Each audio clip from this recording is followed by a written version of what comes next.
Good morning, class. So, till now you have studied about mole concept, ठीक है ना. You have studied about Avogadro numbers, ठीक है ना. हमने ये सब पढ़ा है कि Avogadro number क्या होता है, mole concept क्या होता है, ठीक है ना. ये सब पढ़ लिया हमने. तो इसके बाद नेक्स्ट टॉपिक है आपका परसेंटेज कंपोजिशन. क्या होता है ये परसेंटेज कंपोजिशन, पहले ये देखेंगे. परसेंटेज कंपोजिशन का मतलब है, मान लो आपके पास कोई भी एक क्या है मॉलिक्यूल है, फॉर एग्जांपल वाटर का ही मॉलिक्यूल है.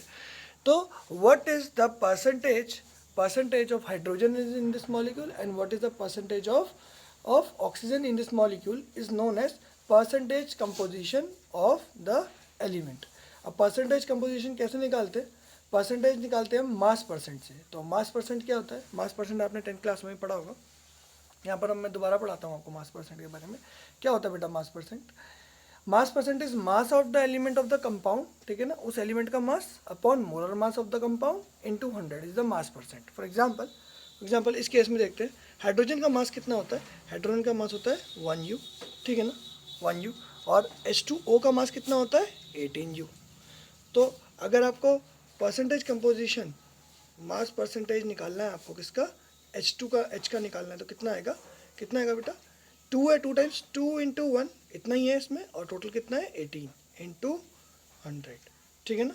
ये कितना आ जाएगा 1/9, दैट इज 11.1%. कितना है बेटा 11.1% आया इसका मास परसेंट जो कंपोजिशन में देखा हमने.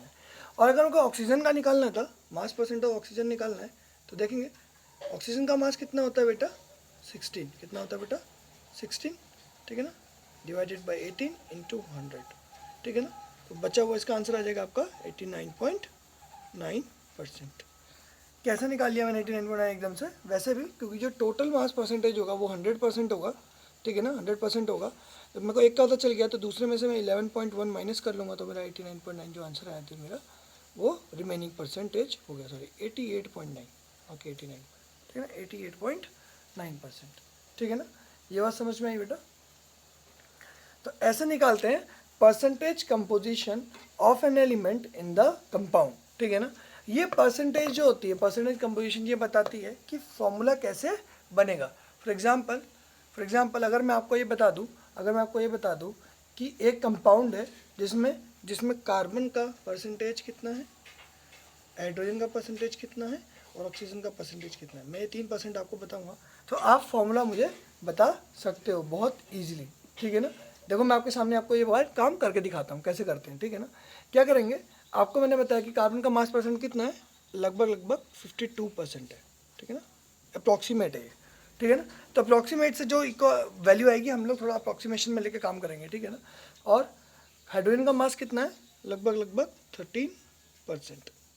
तो ऑक्सीजन का मास परसेंट कितना होगा बेटा, ऐसे भी समझ में आ रहा है कि ये कितना हो गया 65 हो गया टोटल ये, ठीक है ना, हो गया ना 65. तो बचा हुआ कितना है यहाँ पे 35. तो 35% क्या है आपके पास ऑक्सीजन है, 35% क्या है बेटा ऑक्सीजन है. टोटल 100% होना चाहिए, ठीक है ना. तो कार्बन का मास अगर 52% है तो इसका मतलब मेरे को क्या दिया है 52% इज इक्वल टू मास नहीं पता मुझको, और ये टोटल मास भी नहीं पता, ठीक है ना. कार्बन का मास कितना होता है मेरे को पता कितना 12 है, कितनी कार्बन है ये नहीं पता, डिवाइडेड बाय ओवरऑल मास, ठीक है ना. ओवरऑल मास कितना हो जाएगा मेरा 12x plus 13y plus 12x plus y plus 16z.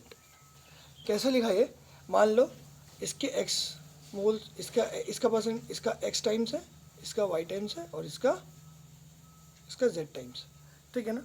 तो जब इन तीनों को आप ऐड करोगे तो ये इसका 12, इसका मास कितना है बेटा 12, इसका मास है 1 और इसका मास है 16, ठीक है ना. तो 12x plus 1 into Y plus 16 into Z, इसका को प्लस कर दोगे उसका टोटल मोलर मास आ जाएगा जैसे हमने कल निकाला था, जो कंपाउंड होगा इसका, ठीक है ना. तो हमें वैल्यू किसकी चाहिए, हमें एक्स वाई जेड की वैल्यू चाहिए बस. अगर हमें एक्स वाई जेड की वैल्यू निकल पता चल जाएगी तो हम ये वैल्यू बता सकते हैं. तो इंटू 100 होता है, ठीक है ना. तो 1200 इज इक्वल टू 52, ये देख लेते हैं, यहाँ पर देख लेते हैं कितना देख लेते हैं, 12x plus Y plus 16z, इसकी वैल्यू कितनी आ रही है आपकी 12/52 इंटू 100, एक वैल्यू ये आई. और क्या है बेटा 12x plus Y plus 16z is equal to 12 into X 12x, ठीक है ना, इतना x हो गया, ठीक है ना, इज इक्वल टू यहाँ पर क्योंकि कार्बन x होंगे ना बेटा, कार्बन x होंगे तो x से भी मल्टीप्लाई करना पड़ेगा, प्लस y अपॉन 13 इंटू 100, ठीक है ना। और तीसरा आपके पास इक्वेशन आएगी 12x plus Y plus 16z is equal to 12x plus Y plus 16z is equal to कितना आ जाएगा आपका 16z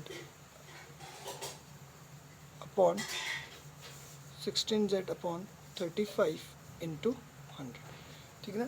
तीन इक्वेशंस, तीन वेरिएबल्स सॉल्व करेंगे आंसर आ जाएगा, ठीक है ना। 3 इक्वेशन 3 वेरिएबल्स को सॉल्व करके आंसर आ जाएगा, ठीक है ना। तो इसको सॉल्व करने पे आपका आंसर आएगा, देखो x की वैल्यू क्या आएगी, क्योंकि मेरे को इसको सॉल्व करने का तरीका पता है इसलिए मैं आपको बता दे रहा हूँ। इसको सॉल्व करने का तरीका ऐसे होता है, अब x y z तीनों की वैल्यू आ जाएगी जब आपके पास, तो x को पहले तो आप y z के टर्म्स में लिख लीजिए और किसी भी इक्वेशन में y z के टर्म्स में इन दोनों इक्वेशन में डाल देना उस वैल्यू को, ठीक है ना। जब उन दोनों इक्वेशन में वैल्यू डाल दोगे तो दो इक्वेशन दो वेरिएबल आ जाएंगे, दो इक्वेशन दो वेरिएबल को आपको सॉल्व करना आता है तो आपकी वैल्यू आ जाएगी। तो x की वैल्यू आपकी आएगी, x की वैल्यू आएगी आपकी, इसमें आएगी आपकी 2 आएगी, h की वैल्यू कितनी आएगी बेटा 6 आएगी, और o की वैल्यू कितनी है, वो y की वैल्यू 6 आएगी और z की वैल्यू कितनी आएगी बेटा 1 आएगी।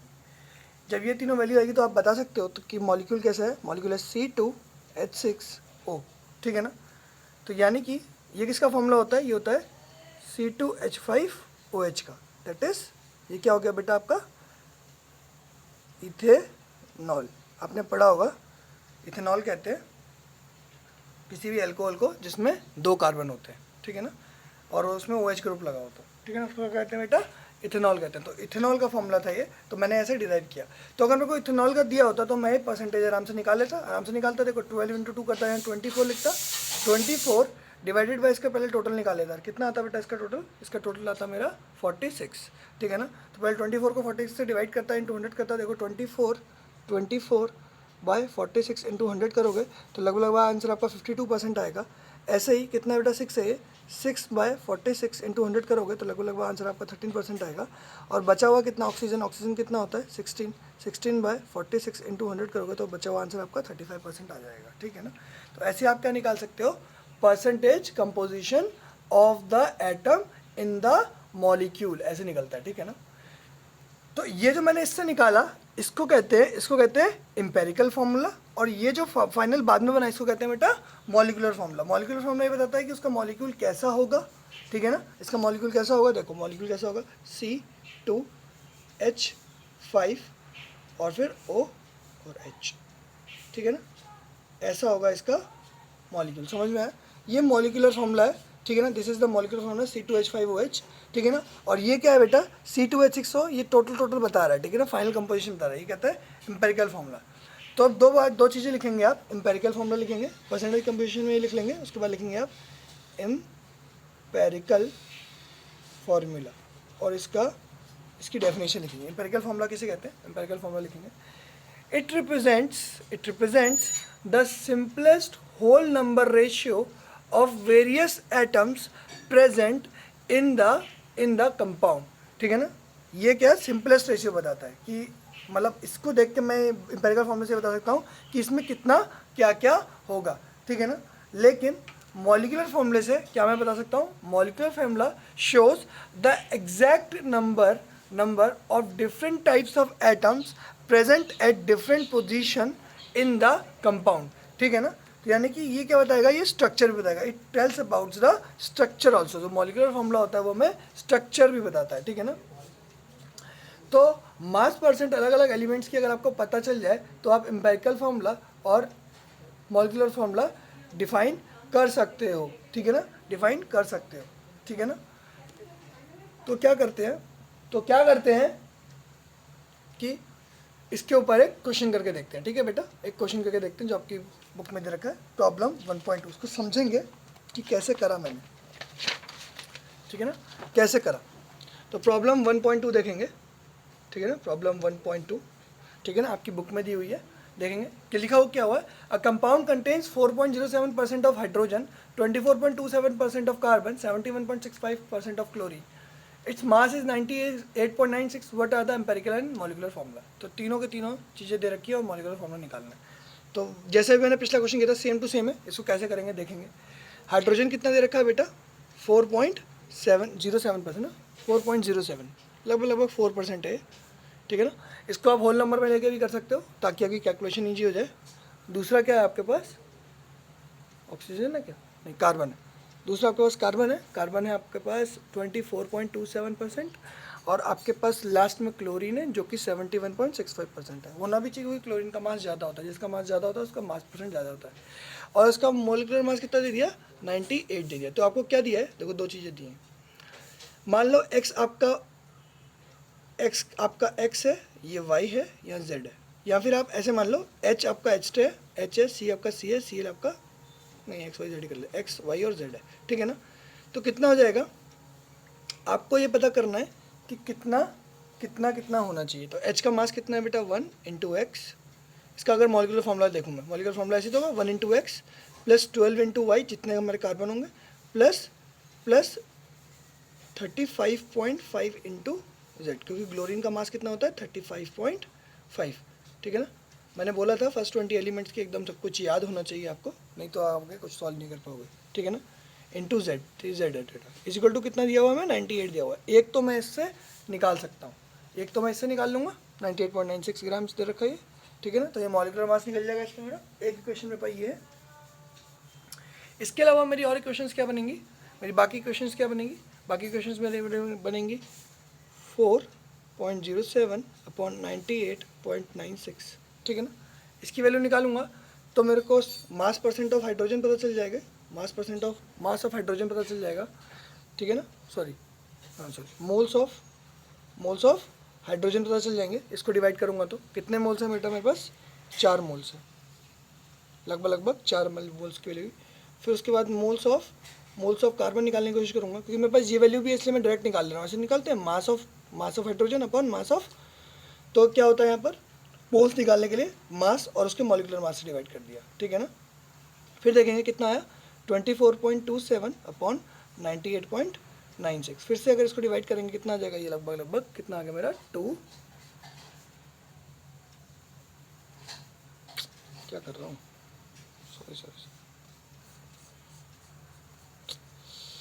सॉरी मोल्स कैसे निकलते हैं बेटा, मोल्स कैसे निकलते हैं, mass of substance upon molar mass, ठीक है ना। तो मोल्स निकालने के लिए मास ऑफ सब्सटेंस कितना था 4.07, इसको डिवाइड किया 1.008 से, जो मास है आपका हाइड्रोजन का। तो मोल्स को हम n से डिनोट करते हैं, n ऑफ H, ठीक है ना, n ऑफ C और n ऑफ Cl, ये तीनों निकालने हैं, ठीक है ना।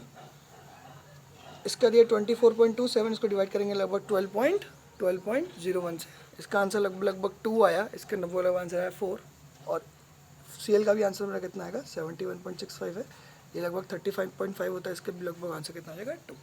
तो यानी कि मुझे पता है H कितना है बेटा, H कितना है 2 है, C 2 है और Cl कितना है, ये भी 2 है, 4 है, 2 है और 2 है। यानी कि मेरा स्ट्रक्चर कैसा हो सकता है, यहाँ तो ऐसा हो सकता है C2 H4 Cl2, ठीक है ना। तो ऐसा हो सकता है C H H H H H H H H Cl ये स्ट्रक्चर हो सकता है, या फिर कैसे हो सकता है C Cl दोनों Cl एक जगह लगे हों या दोनों Cl अलग अलग कार्बन पे लगे हों, ये दो ही कंडीशंस हो सकती हैं मेरे पास, इसके अलावा कोई कंडीशन नहीं हो सकती। तो ये एम्पेरिकल फॉर्मूला तो मेरे को मिल गया, एम्पेरिकल फॉर्मूला मिल गया ना बेटा, इजी था। पिछले वाला मुश्किल क्यों था, क्योंकि पिछले वाले में मैंने आपको ये भी नहीं बताया था, कि ये जो मास है कितना होना चाहिए, ये मास कितना है, ठीक है ना, ये नहीं बताया था। फिर लास्ट क्वेश्चन में मैंने आपको ये नहीं बताया था कि ये कितना है। अगर ये बता देता तो इसको निकालना एकदम ईजी हो जाता, सीधे मैं आपको बता सकता हूँ, ठीक है ना। तो वैल्यू डाल के देख लेंगे, x की वैल्यू 4 डालेंगे तो 4 24 और ये कितना आ गया आपका लगभग 71, ठीक है ना। इसको ऐड करेंगे कितना आ गया 4 4 8 और 1 9, ठीक है ना, 7 2 9, लगभग 98.96 यानी कि 99 अप्रॉक्सीमेट इक्वल आ रहा है ना। हाँ अप्रॉक्सीमेटली इक्वल ही आएगा, ठीक है ना, एकदम इक्वल नहीं आएगा, अप्रॉक्सीमेटली ही इक्वल आएगा, ठीक है ना। तो इसका मतलब जो वैल्यूज़ आएंगे वो एकदम ठीक आई है। तो हमने क्या किया, मोल्स में कन्वर्ट कर लिया सबसे पहले।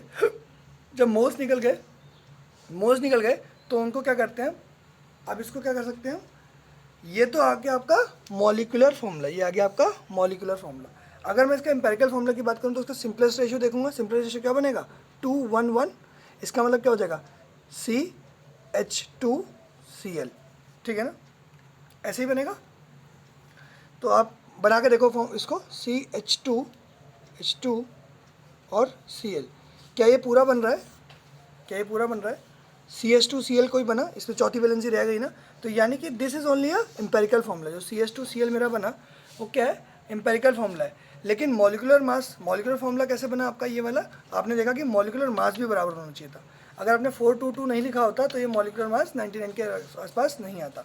तो आप इसका मास निकालोगे, जब CH2Cl का मास निकालोगे, CH2Cl का मास निकालोगे, फॉर एग्जाम्पल निकाल के देखते हैं CH2Cl, ठीक है ना। इसका मास निकालना कितना आएगा बेटा, देखो C का मास 12, इसका 2, इसका 35.5, कितना है आपका 5 to 7 to 9, ठीक है ना, 0.5 और 3 और 1 4, तो कितना आ गया लगभग 49.5, यानी कि 99 का जस्ट हाफ आया। यानी कि अगर इसको 2 से मल्टीप्लाई करोगे तो आपका प्रॉपर मॉलिक्यूलर फॉर्मूला बन जाएगा। तो मॉलिक्यूलर फॉर्मूला बन गया। तो मॉलिक्यूलर फॉर्मूला एम्पेरिकल फॉर्मूला में फ़र्क समझ में आया। यहाँ पर मॉलिक्यूलर फॉर्मूला क्या था, C2Cl2H4, ठीक है ना, ये आपका मॉलिक्यूलर फॉर्मूला था, ये आपका मॉलिक्यूलर फॉर्मूला है। और एम्पेरिकल फॉर्मूला है CCl और H2, ठीक है ना। मिनिमम से सिंपलेस्ट रेशियो है कैसा है 1:1:2 है, ठीक है ना, यानी कि 2:1:1 जो भी मैंने लिखा था H और HCCl का 2:1 लिखा था, ठीक है ना। ये बात समझ में आ रही है, ठीक है ना, कि ये H का है, ये C का है और ये Cl का है, ठीक है ना, ये H का है, C का है, Cl का है, ठीक है ना। तो this is the difference between molecular formula and empirical formula, ठीक है ना। तो ऐसे हम फॉर्मूला को लिख सकते हैं, ठीक है ना, ऐसे हम फॉर्मूले को लिख सकते हैं। समझ में आया। लास्ट वाले केस की बात कर लेते हैं, लास्ट वाले केस की बात कर लेते हैं।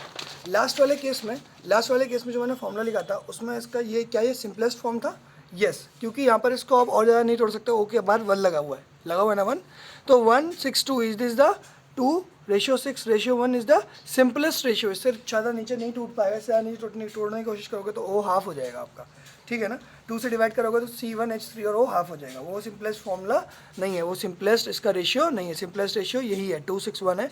इसलिए 2:6:1 में ये सीधे लग गया और मेरा आंसर भी आ गया। 2:6:1 लगाने पे मेरा आंसर भी आ गया, क्योंकि मेरे को अगर मॉलिक्यूलर मास नहीं पड़ता होता तो मैं इसको 2:6:1 लिखने के बजाय 4, 12 और 2 भी लिख सकता था, ठीक है ना, 4, 12, 2 भी लिख सकता हूँ और बढ़ जाएगी मेरी वैल्यू, ठीक है ना। तो क्या वो मॉलिक्यूलर मास होगा या नहीं होगा वो डिपेंड करेगा, जब तक आपको मॉलिक्यूलर मास ना पता हो। तो ऐसे अगर आपको मॉलिक्यूलर मास भी पता हो और आपको कंपोजिशन भी पता हो तो आप बता सकते हो कि फॉर्मूला कैसा होगा, मॉलिक्यूलर फॉर्मूला कैसा होगा। नहीं तो आप सिर्फ एम्पेरिकल फॉर्मूला ही बता सकते हो, ठीक है ना। आप इसके बाद जो बात करनी है, हमें क्या करनी है बात, स्टोकियोमेट्रिक एंड स्टोकियोमेट्रिक कैलकुलेशन की बात कर रहे हैं। पहले बोलते हैं स्टोकियोमेट्री होती है,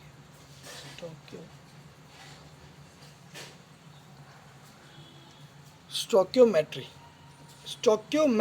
होती क्या है, सबसे पहले ये पता करना है। स्टोकियोमेट्री क्या होती है, जो भी कंपाउंड जिस भी रेशियो में मिला है, ठीक है ना,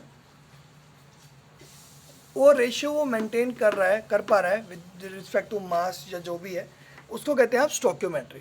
फॉर एग्जांपल, अब पहले स्टोकियोमेट्री का ग्रीक मीनिंग क्या है। स्टोकियोमेट्रिक का मतलब होता है एलिमेंट, ठीक है ना, और मीटर मीन्स होता है, मेट्री मतलब होता है मेजर। तो एलिमेंट्स मेजरमेंट, ठीक है ना, एलिमेंट्स मेजरमेंट है, ठीक है ना, कि कितना एलिमेंट प्रेजेंट है कंपाउंड में, ये इसका मेजरमेंट क्या कहलाता है, स्टोकियोमेट्री। तो स्टोकियोमेट्री का मतलब होता है कि किस प्रोपोर्शन में आपके जो वो है एलिमेंट्स हैं वो एक कंपाउंड में लगे हुए हैं, ठीक है ना। आपके जो एलिमेंट्स हैं वो कंपाउंड में किस रेशियो में लगे हुए हैं, बस आपको इस पे ध्यान देना है। ये होता है आपकी स्टोकियोमेट्री, ठीक है ना। और इनकी कैलकुलेशंस कैसे करनी है, इसको जानने से पहले हमको ये पता होना चाहिए कि अमाउंट ऑफ रिएक्टेंट और प्रोडक्ट क्या है, ठीक है ना। सबसे पहले तो आपको क्या करना होता है, इक्वेशन को, फर्स्ट काम होता है इक्वेशन को क्या करना होता है, बैलेंस करना होता है। जब तक आप इक्वेशन को बैलेंस नहीं करोगे तब तक आप स्टोइकियोमेट्री उसकी, मतलब उसके कितने एलिमेंट्स होंगे, क्या होंगे, ये आप कैलकुलेट नहीं कर पाओगे। जैसे मान लेते हैं एक रिएक्शन ले लेते हैं कि मीथेन को अगर आप ऑक्सीजन में बर्न करो, CH4 को अगर ऑक्सीजन के साथ बर्न करो तो क्या बनता है, CO2 बनेगा और H2O बनेगा, ठीक है ना। हमेशा ऐसी होगा, हाइड्रोकार्बन कंपाउंड को किसी भी आप बर्न करोगे तो वाटर और कार्बन डाइऑक्साइड मिलेगी, ठीक है ना। लेकिन जब ये काम हो रहा है, क्या इक्वेशन बैलेंस है, देखेंगे C1 बैलेंस, H4 H2 है। इसको बैलेंस करने के लिए क्या करना पड़ेगा, यहाँ पर 2 लगाना पड़ेगा।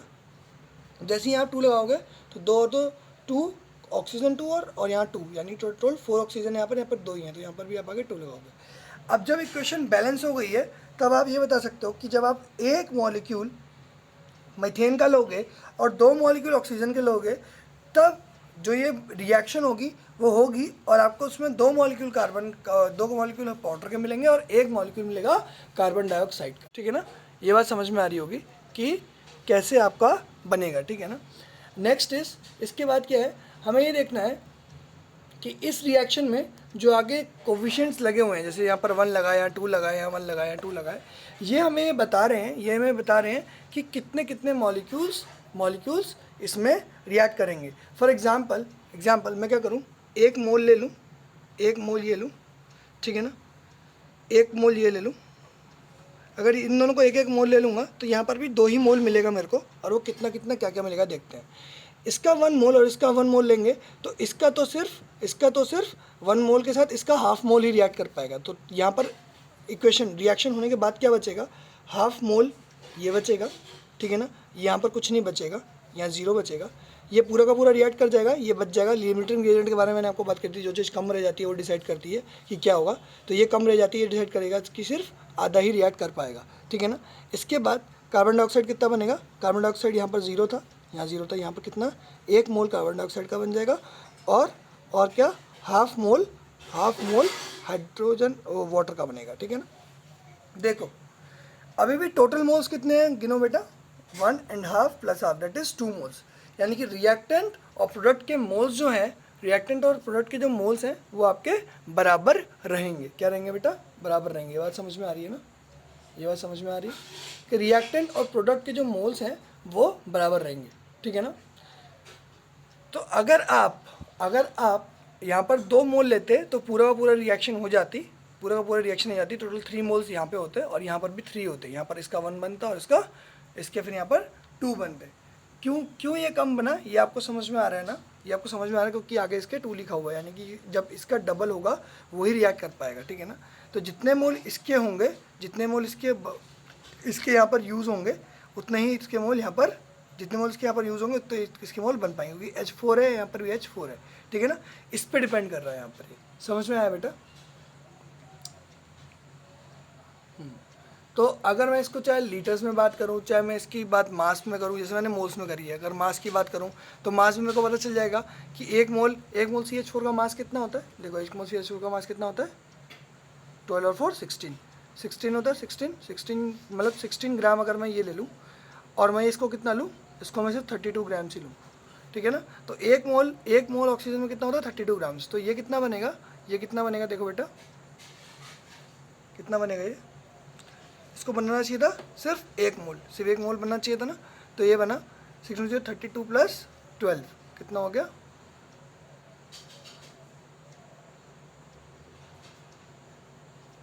ये बनेगा 44 ग्राम और ये बनेगा सिर्फ 9 ग्राम्स, ठीक है ना। तो टोटल ग्राम्स देखेंगे, ठीक है ना, टोटल ग्राम्स देखेंगे कितना बना 30, ठीक है ना।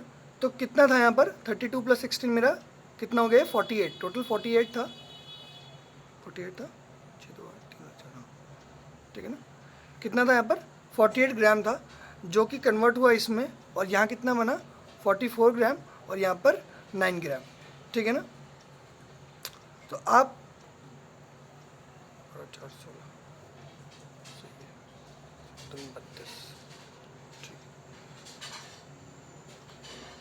32 स्टार्टिंग में कितना था 0 0 था, ठीक है ना। उसके बाद जब रिएक्शन हुई तो यहाँ कितना बचा यहाँ बचेगा 8 ग्राम्स, ठीक है ना, यहाँ 0 बचेगा, ठीक है ना, और यहाँ कितना बचेगा फिर, यहाँ आएगा 32,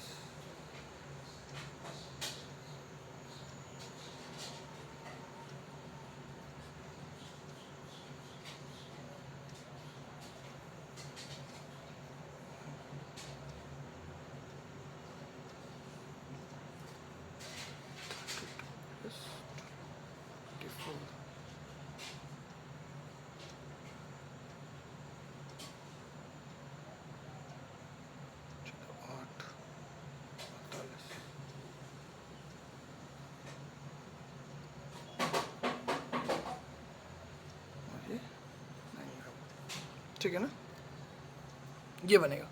तो ऐसे ऐसे आपकी, तो स्टोइकियोमेट्री के बारे में अगर हम देखेंगे तो जिसके मोल्स हैं वो बराबर बराबर आपस में मिक्स हो सकते हैं, ठीक है ना, ठीक है ना। तो इस रिलेशनशिप से हमें कुछ पता चलता है कि मास को मोल्स में कन्वर्ट कर सकते हो और मोल्स को नंबर ऑफ मॉलिक्यूल्स में कन्वर्ट कर सकते हो। और नंबर ऑफ मॉलिक्यूल्स की बात करूँ तो एक मोल में कितने मॉलिक्यूल्स होते हैं, 6.022, ठीक है ना, इंटू 10⁻23 मॉलिक्यूल्स। इसके भी कितने, 6.022 इंटू 10⁻23 मॉलिक्यूल्स। ये जब रिएक्ट होंगे तो इसके कितने मॉलिक्यूल्स बनेंगे, इसके मॉलिक्यूल्स बनेंगे 6.022 इंटू 10⁻23 मॉलिक्यूल्स बनेंगे, और इसके बनेंगे 3.011 इंटू 10⁻23, यानी कि 1/2 बनेगा ना। और यहाँ पर कितना बच जाएगा, 3.011 इंटू 10⁻23 मॉलिक्यूल्स बच जाएंगे इसके, ठीक है ना। यहाँ पर फाइनल रिएक्शन के बाद ये भी बचेगा, क्यों बचेगा, क्योंकि मेरे पास ये ज़्यादा अमाउंट में था, ये लिमिटिंग रिएजेंट था, ठीक है ना। अगर मैं बराबर बराबर ले लूँगा तो बराबर बराबर पूरा का पूरा बन जाएगा, ठीक है ना। फॉर एग्जांपल अगर मैं इसको ले लूँ 6.022 इंटू 10⁻23, एक मोल लूँगा और इसके 2 मोल्स ले लूँगा, 12.044 इंटू 10⁻23 ले लूँगा। तो पहले रिएक्शन जब हुई तो बनने के बाद यहाँ क्या बनेगा, यहाँ बनेगा 6.022 इंटू 10⁻23, कितना हो जाएगा, CO2 के एटम्स हो जाएंगे, और 12.044 इंटू 10⁻23 H2O के मॉलिक्यूल्स बनेंगे, ठीक है ना। तो अगर मैं मास के बारे में बात करूँ तो यहाँ पर इसका 1 मोल है, यहाँ पर 2 मोल्स हैं, ठीक है ना। तो यहाँ पर 1 मोल्स है और यहाँ पर कितने हैं, 2 मोल्स हैं, ठीक है ना। मास की बात करूँ, यहाँ पर इसका कितना मास यूज़ हुआ, इसका मास 16 ग्राम यूज़ हुआ था, इसके 2 मोल्स थे, जिसका कितना 64 ग्राम मास था, ठीक है ना। इसके 2 मोल्स थे तो यहाँ पर कितना हो गया, 10⁻36 ग्राम हो गया इसका, और यहाँ पर कितना हो गया इसका 44 ग्राम, ठीक है ना। तो इसको जब प्लस करोगे, यहाँ साइड का प्लस करोगे तो बराबर आएगा इस साइड के, ठीक है ना। देखेंगे 6 4 10 हो गया, 0 1 ऊपर गया, 6 2 8, 80 ग्राम्स ये हो गया, और ये भी कितना है 80 ग्राम्स, दोनों के ग्राम्स बराबर रहेंगे, ठीक है ना, दोनों के ग्राम्स बराबर रहेंगे, ठीक है। तो ये बात हम ध्यान देंगे कि जितना ग्राम ये यूज़ हो रहा है उतना ही ग्राम बनेगा, ठीक है ना। उस जितना ग्राम उसका रिएक्ट करना चाहता है वो उतना ही ग्राम रिएक्ट करेगा, बाकी रिएक्ट नहीं कर रहा है तो वो आगे नहीं बनेगा, वो रिएक्शन में रिएक्टेंट में रह जाएगा, ठीक है ना, रिएक्टेंट में रह जाएगा। तो यहाँ पर पूरी रिएक्शन हुई, बाद में 0 0 था, स्टार्टिंग में यहाँ 0 0 था, बाद में यहाँ पे 0 था। ये 2 स्टेजेस हैं, बिफोर रिएक्शन, आफ्टर रिएक्शन, ठीक है ना, बिफोर रिएक्शन और आफ्टर रिएक्शन। इतना आपको समझ में आई ये बात। तो इसमें स्टोइकियोमेट्री, जो इसकी स्टोइकियोमेट्री थी कि यहाँ पर 2 मॉलिक्यूल लगने चाहिए थे, वहाँ 1 मॉलिक्यूल लगने चाहिए थे, वो सब मेंटेन है, वो सब मेंटेन हो रही है। तो ये this is known as stoichiometry measurements and stoichiometric calculation of a reaction, ठीक है ना। किसी भी रिएक्शन की आप ये काम कर सकते हैं। लिमिटिंग रिएजेंट का कॉन्सेप्ट समझ में आ गया अब आपको। लिमिटिंग रिएजेंट मतलब इनमें से जो कम है, ठीक है ना। यहाँ इसके 2 मोल होने चाहिए थे, 2 मॉलिक्यूल होने चाहिए थे, यहाँ पर एक मॉलिक्यूल इसका और 2 मॉलिक्यूल इसके होने चाहिए, मतलब दोनों बराबर हैं, तो यानी कि कम क्या है, ये कम है। तो ये बताएगा कि कितना रिएक्शन होगा, ठीक है ना। और जो पूरा खर्च हो जाता है वो होता है, this is known as limiting reagent, ठीक है ना। जो पूरा ख़त्म हो जाता है वो होता है लिमिटिंग रिएजेंट, मतलब जो डिसाइड करता है, डिसाइडिंग होता है ना, दिस इज डिसाइडिंग रिएक्टेंट, जो ये बताएगा कि रिएक्शन कितनी होनी चाहिए, कितना ज़्यादा रिएक्ट होगा, ठीक है ना। जैसे मान लो इसके पूरे 2 मोल्स होते, या फिर अब इसके अगर मैं 3 मोल्स ले लूँ और इसका 1 ही मोल लूँ, तो इस समय लिमिटिंग रिएजेंट क्या हो जाएगा, ये हो जाएगा लिमिटिंग रिएजेंट। क्यों हो जाएगा, क्योंकि इसके 2 मोल के साथ इसका 1 मोल ही रिएक्ट हो सकता है, तो इसका 1 मोल जो एक्स्ट्रा है वो खाली रह जाएगा, तो इस समय पर लिमिटिंग रिएजेंट ये है। तो लिमिटिंग रिएजेंट हमें चेक करना पड़ेगा कि कौन सा कितना रिएक्ट करना है, और जो चीज़ कम है वो लिमिटिंग रिएजेंट है, ठीक है ना। जो चीज़ कम रह जाएगी वो लिमिटिंग रिएजेंट है, और रिएक्टेंट में जो बाद में बच जाएगा वो लिमिटिंग रिएजेंट में नहीं आएगा, ठीक है ना, वो उसके अपोजिट वाला लिमिटिंग रिएजेंट होगा, ठीक है ना। तो लिमिटिंग रिएजेंट का कॉन्सेप्ट भी आपको समझ में आ गया होगा, ठीक है ना, कि लिमिटिंग रिएजेंट किसे कहते हैं, किसे कहते हैं लिमिटिंग रिएजेंट, आप लिखेंगे